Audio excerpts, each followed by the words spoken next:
Hello guys, good morning. This is Miko Imson of A Global and you're watching Daily A. Be updated, be mentored, be the best. Right now, dito ngayon sa Valenzuela City and we'll be conducting a presentation.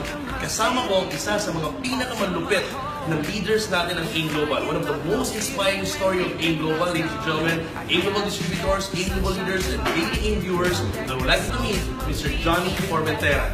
Hey, sir. Hi, Sir Johnny. Yeah. Hi. So, Sir Johnny, may mga viewers tayo ngayon and they're so curious about you kasi kilalang ang pangalan mo kahit sa Visayas, Luzon, Visayas, at Mindanao.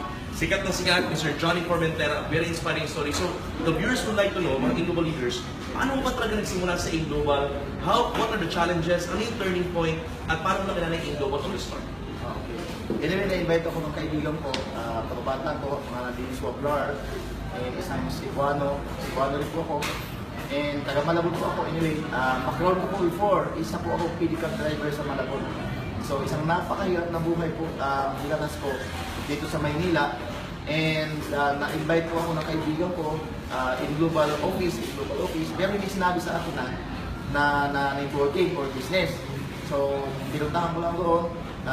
That time, 2006,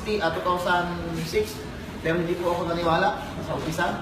Then, nireject ko po siya. 2007, doon po ako sumali sa global ating trabaho, inaral. So, guys, ang isa sa pinaka-mahirap na part sa akin na dinanas ko is yung nireject ako at diniscourage ako ng mahal ko sa buhay. Like, mama ko, asawa ko, and lahat ng kapatid ko. As in, nireject po ako, diniscourage po ako, na wag ko gawin ng global. Kasi mas mabuti para maghanap na ako matinong trabaho kaysa global ako. Buti na lang, matigas po yung ulo ko. Yan. So, buti na lang matigas yung ulo ko, and good news na ako po, after 2 years doing this business, so kumita po ako ng higit sa milyon. Wow! So right now po, nagdadrive po ako ng isang sarili ko kotse. And this year, maglalabas pa ako ng bagong-bagong kotse, SUV naman.